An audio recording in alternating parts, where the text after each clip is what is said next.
Bonjour et bienvenue pour la suite de notre série sur la méditation. On va essayer de poursuivre sur notre lancée par rapport à l'altruisme. On va essayer de continuer sur cette méthode extrêmement utile pour nous-mêmes et pour les autres. Donc on a essayé de parler de l'impartialité, le fait d'envisager l'ensemble des êtres, sans exception, qui souhaitent obtenir le bonheur et échapper à la souffrance, exactement comme nous, pas plus ni moins. Ensuite, on a essayé de méditer sur la bienveillance, l'amour altruiste, et puis on a essayé de méditer sur la compassion. Donc tout ça, ce sont des formes d'altruisme. Et dans la tradition bouddhiste, on a un pas supplémentaire qu'il est possible de faire, c'est de méditer sur ce qu'on appelle la grande compassion. La différence entre la compassion et la grande compassion, c'est que cette dernière est associée à la responsabilité universelle. On l'appelle aussi l'attitude exceptionnelle, l'aksam en tibétain. Donc on va essayer progressivement de voir comment ça fonctionne. Donc on va essayer d'abord de parler un petit peu de la psychologie bouddhiste. Dans les traités sur la phénoménologie, les traités de psychologie bouddhiste, le Bouddha parle des agrégats qui constituent la personne. On a les formes, les sensations, les identifications, les facteurs composés et les consciences. Et donc parmi ces agrégats, il y en a qui sont très importants, l'identification en particulier, qu'on appelle aussi la discrimination. Comment est-ce que nous sommes capables de discerner une réalité par rapport à une autre? On a le facteur mental de sensation et on a le facteur mental intention. Donc ces trois facteurs mentaux ici sont omniprésents, ils accompagnent n'importe quelle conscience. Et donc on va voir qu'il y a une corrélation infaillible entre ces différents types de facteurs mentaux. On peut voir que, en général, quand on a une forme d'identification assez restreinte, on peut être tourné sur notre petite personne, sur notre univers tourne autour de nous-mêmes. Ou à la rigueur, ce qui est à nous, nos proches, notre famille, nos possessions, etc. Et donc, quand on essaie de méditer sur l'altruisme, dans ce cas-là, on a tendance à avoir l'impression qu'on perd quelque chose, qu'on va perdre du temps, qu'on va perdre de l'énergie, ou qu'on va perdre de l'argent, des possessions, euh, de la confiance en soi, etc. Et donc, si on a ce sentiment de perte, on n'a pas une vision très large des choses. Qu'est-ce que ça engendre? Une sensation déplaisante. Et à cause de cette sensation déplaisante, l'intention de fuir cette situation. Alors que si on a une vision plus vaste, on a une identification d'une réalité plus vaste, à ce moment-là, on va plutôt observer ce qu'on a à gagner en cultivant l'altruisme. Et donc, ça va engendrer une sensation plaisante. Et de cette sensation plaisante, ça va engendrer l'intention de cultiver cela. Donc c'est très important de voir comment ça fonctionne.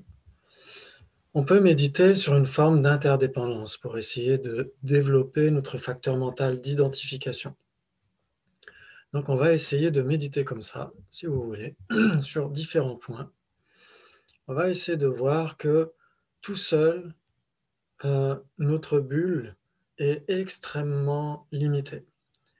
Si par exemple on est l'une de ces bulles ici, elle est par elle-même, toute seule, elle existe dans son coin, et donc on a l'impression que c'est la réalité.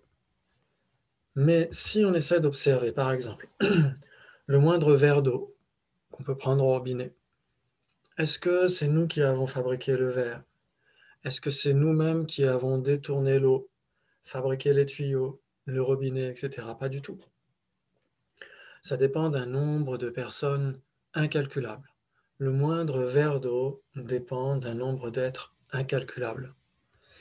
On peut penser à des aliments, essayer d'imaginer un morceau de pain, un fruit quel qu'il soit, et essayez de méditer sur le nombre de causes et de conditions qui ont permis que vous puissiez avoir ce morceau de pain ou ce fruit. Essayez d'envisager le nombre de personnes qui ont été impliquées dans sa fabrication, dans son transport.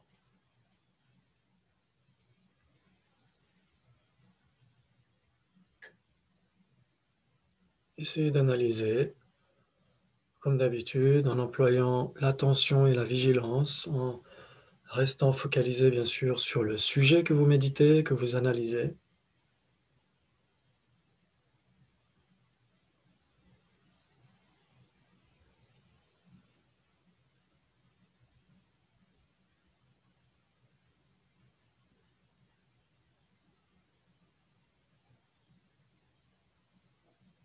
Une fois que vous avez acquis une conviction que tout seul, on n'arrive pas à grand-chose, que notre survie dépend d'un nombre incalculable d'êtres, vous pouvez simplement rester focalisé sur ce constat, sur cette conclusion.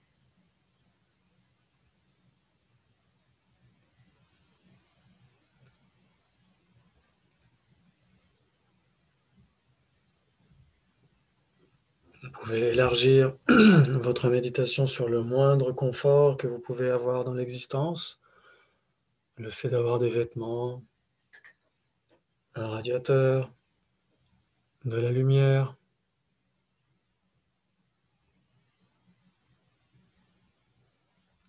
des moyens de transport.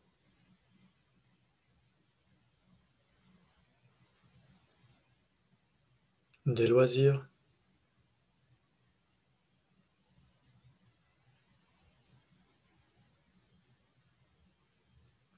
Et là encore, examiner le nombre de personnes qui sont impliquées. Grâce à toutes ces personnes, qu'elles les souhaitaient ou non, nous avons cela. Le moindre de nos conforts est dû à toutes ces personnes.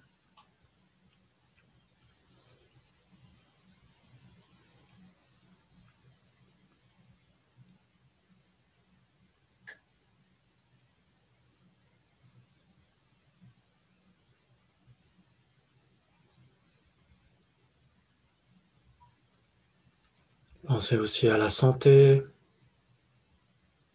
toutes ces personnes qui ont passé des années à étudier la médecine.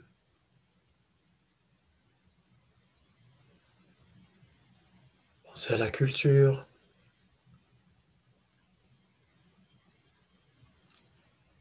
tout ce qui fait qu'une vie humaine peut être digne d'être vécue.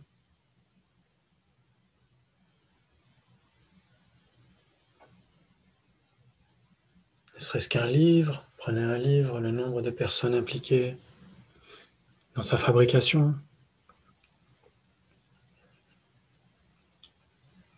Les personnes impliquées dans la fabrication d'un ordinateur, avec Internet.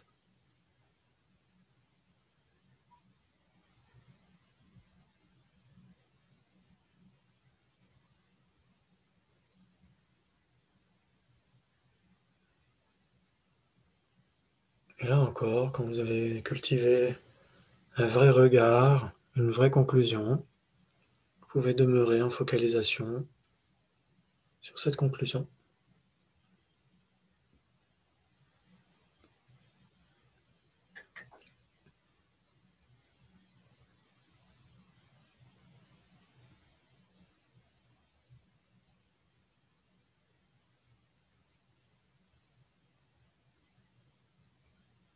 Vous pouvez penser aussi au passé, dans le sens où la méditation n'est pas simplement toujours rester dans l'instant présent, on peut aussi évoquer le passé, évoquer l'avenir, ça dépend des contextes. Pensez au nombre de personnes à qui vous devez votre existence, vos parents bien sûr, les grands-parents, les arrière-grands-parents, les différentes générations. Toutes ces personnes qui ont pris soin de vous dès vos premiers jours. Si personne n'avait pris soin de nous, on n'aurait pas vécu longtemps.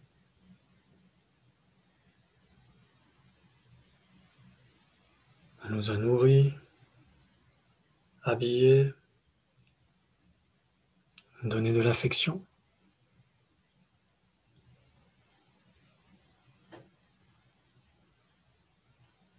D'après les neurosciences, c'est l'affection qui permet le développement du cerveau. Si nous avons la capacité aujourd'hui d'envisager toutes ces choses, c'est grâce aux personnes qui ont pris soin de nous quand nous étions bébés.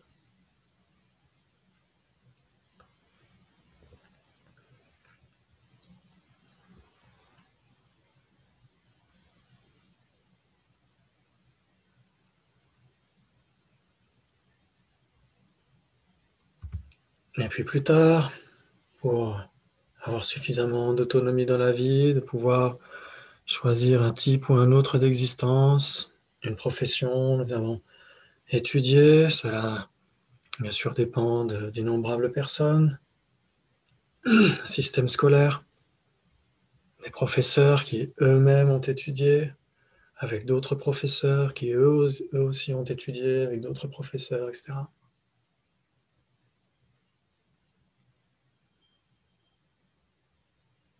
C'est immense.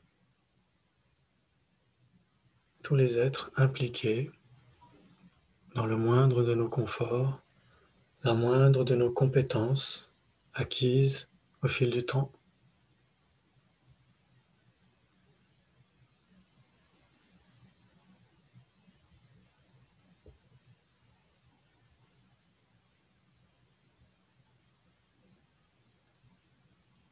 Les personnes qui ont fabriqué les cahiers, les crayons, les stylos,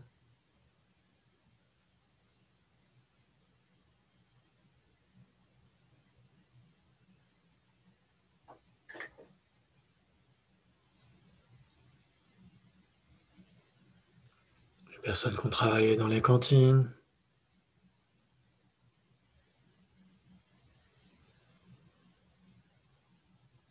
qui ont fait en sorte que les établissements soient propres.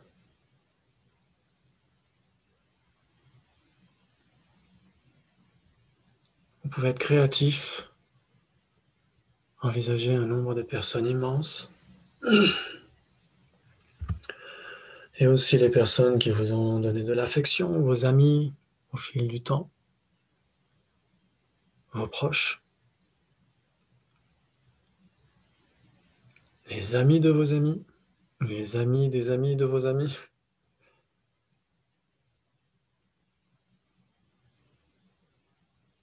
Toutes les personnes qui ont eu de l'affection vis-à-vis de vous,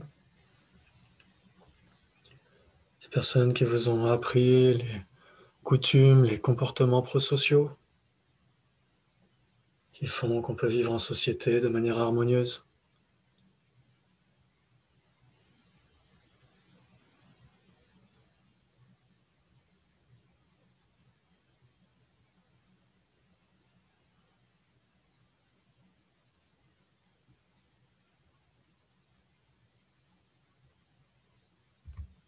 Et puis bien sûr aussi les animaux. Beaucoup d'animaux nous ont offert immensément d'affection. Nous avons aussi offert de l'affection à des animaux, ce qui nous a permis d'obtenir de plus en plus d'équilibre émotionnel, de confiance en soi.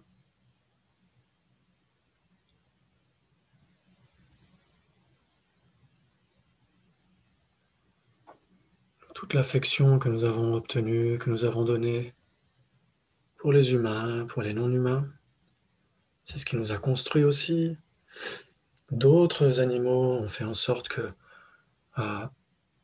l'environnement puisse perdurer d'une certaine manière, que nous puissions bénéficier d'un environnement suffisamment construit grâce à ces échanges entre les animaux, les plantes, les minéraux, cette interdépendance des écosystèmes.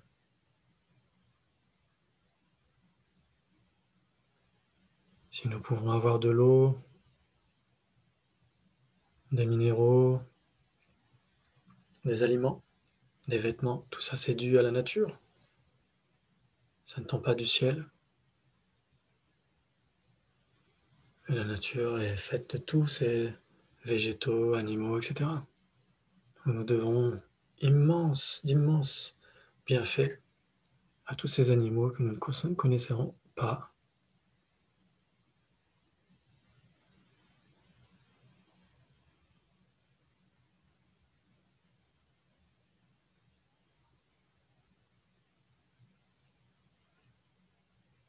Leur nombre est immense.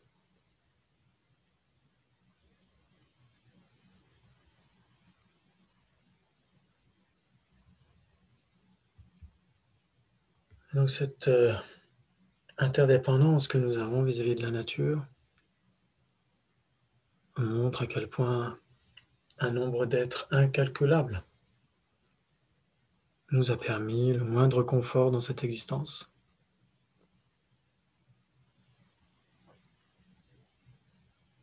Nous sommes redevables de tous ces êtres.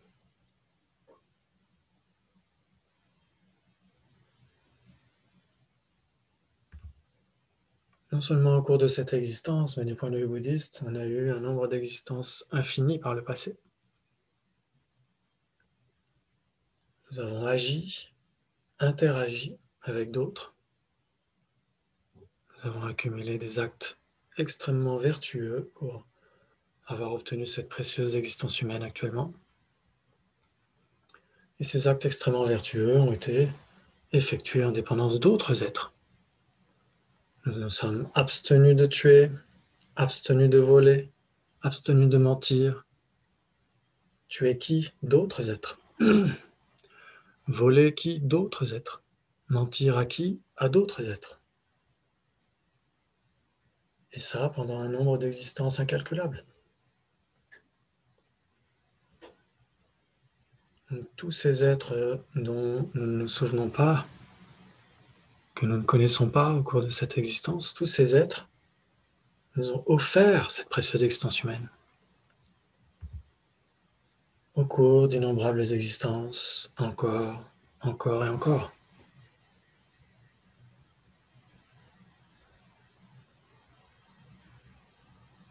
Et ce sera le cas à nouveau au cours d'innombrables existences à l'avenir. Donc on veut dire que tous les êtres, sans exception, statistiquement, ont permis que nous ayons cette liberté immense actuellement de méditer, de transformer notre esprit, de perfectionner notre paix intérieure. Et donc on peut le faire pour leur bien à eux tous. Nous leur sommes redevables.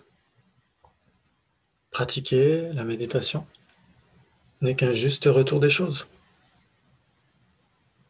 Ce serait la pire des ingratitudes que de ne pratiquer que pour soi-même, que n'obtenir que le bonheur que pour soi-même.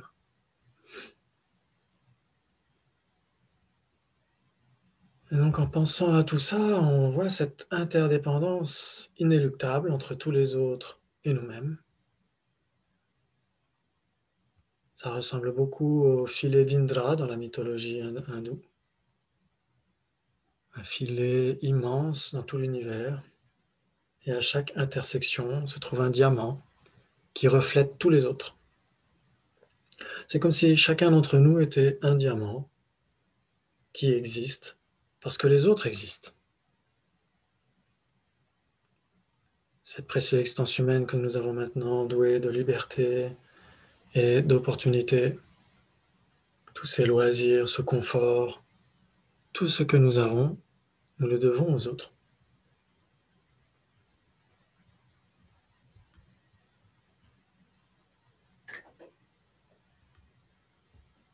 Et donc notre identification est beaucoup plus vaste que précédemment, où tout notre univers tournait autour de notre petite personne, notre petit moi étriqué.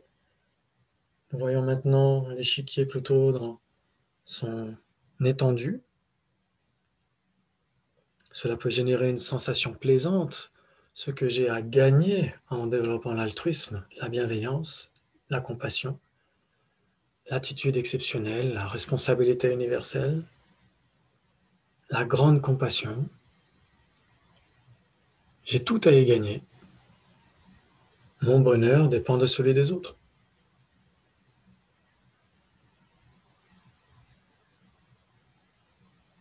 C'est une sensation extrêmement plaisante, on ne se sent plus jamais seul.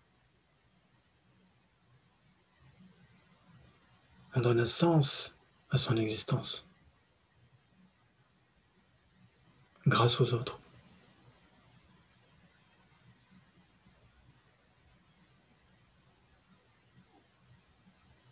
Et grâce à ça, on a l'intention de se développer intérieurement pour les aider au maximum. Et donc à ce moment-là, on peut faire comme précédemment, visualiser notre compassion associée à cette responsabilité universelle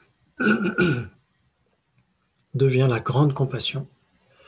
Non seulement souhaiter que tous les êtres sans exception échappent aux causes de la souffrance et à la souffrance, mais que nous puissions faire tout ce qui est en notre pouvoir pour cela. Nous prenons la responsabilité du sort de tous les êtres sur nous. Et donc cette grande compassion, elle se manifeste comme vous voulez, avec une lumière radieuse, splendide, qui jaillit de votre cœur ou de votre corps tout entier. Donc là aussi, comme précédemment, sur la base du souffle, quand on expire, on peut visualiser ces lumières splendides qui viennent toucher tous les êtres, leur octroyer le bonheur, l'écoute, l'affection,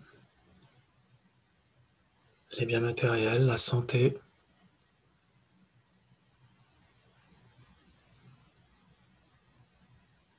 les différentes réalisations spirituelles. Et quand nous inspirons, nous prenons sur nous leur ignorance, leur karma négatif, leur souffrance. Et nous l'inspirons, nous faisons dissoudre tout ça en nous. Cela brise la coquille de l'égocentrisme.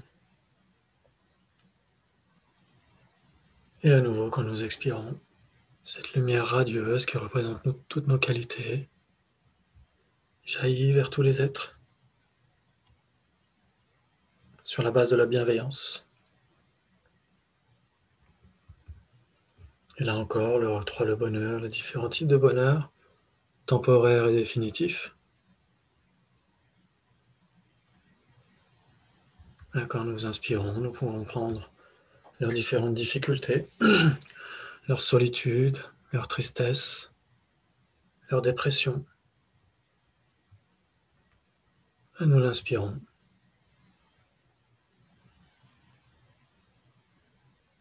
Nous visualisons qu'ils en sont totalement débarrassés. Et à nouveau, quand nous expirons, nous envoyons ces lumières radieuses, nos racines de vertu, nos qualités, notre paix intérieure.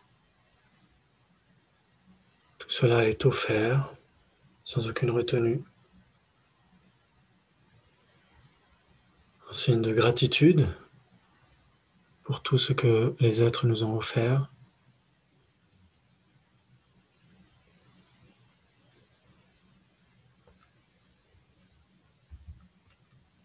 On peut leur offrir notre compréhension de l'interdépendance, cette vision très vaste qui est en accord avec la réalité, l'interdépendance entre les êtres, l'interdépendance avec la nature,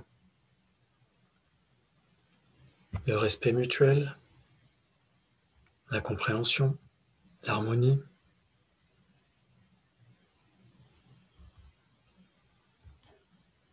La liberté,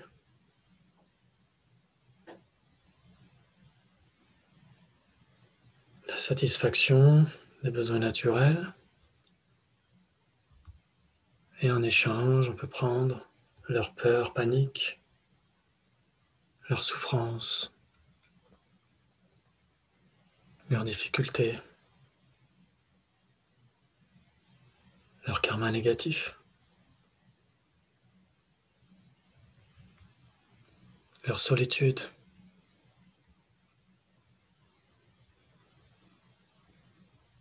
Leur mal-être.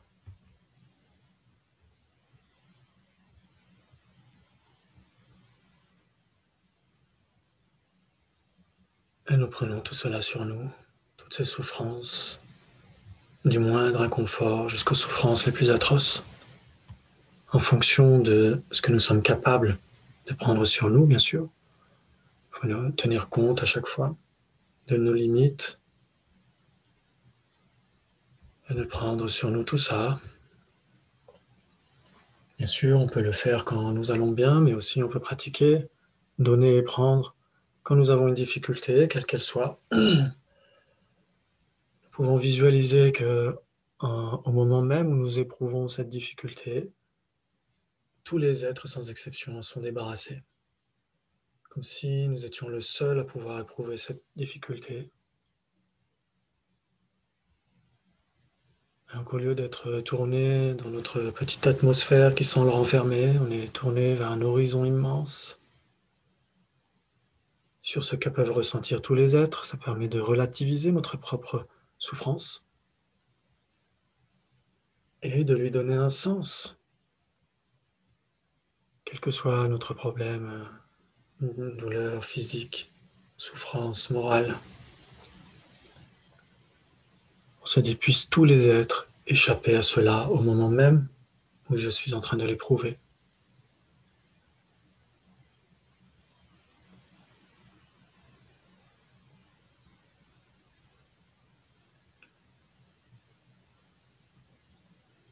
On peut y associer bien sûr notre vue de la vacuité, quelle qu'elle soit. Bien sûr, on aura des méditations ultérieures sur ce point-là, mais on peut essayer de comprendre que les êtres destinataires de notre pratique, nous-mêmes qui faisons cette pratique et cette pratique elle-même, sont dénués d'existence indépendante.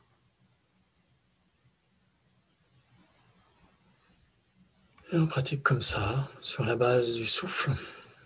Quand on inspire sur la base de la compassion, on expire sur la base de la bienveillance, et on étend dans toutes les directions, à tous les êtres, sans exception,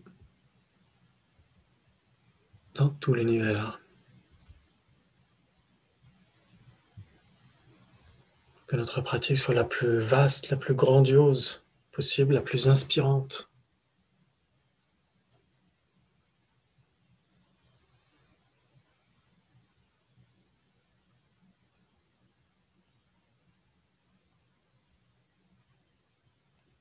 Quel que soit le temps que vous passez à méditer, vous pouvez ensuite essayer de dissoudre la visualisation et essayer de visualiser qu'à l'issue de cette pratique, tous les êtres sans exception finissent par obtenir l'éveil, la cessation totale de toutes les négativités, des karmas négatifs, des afflictions, telles que l'ignorance fondamentale, et ils obtiennent tous la libération et l'éveil, un état d'esprit totalement pur, totalement associé aux qualités en nombre infini.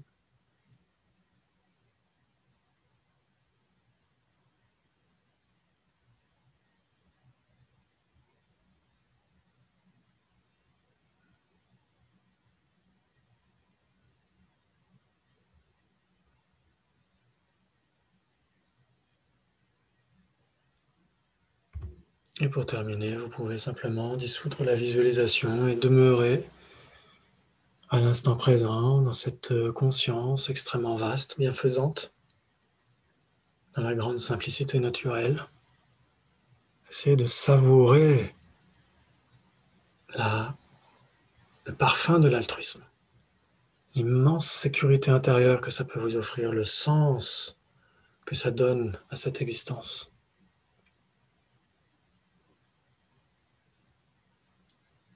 On a remplacé une forme d'égocentrisme, un petit moi étriqué par un sentiment de confiance en soi immense.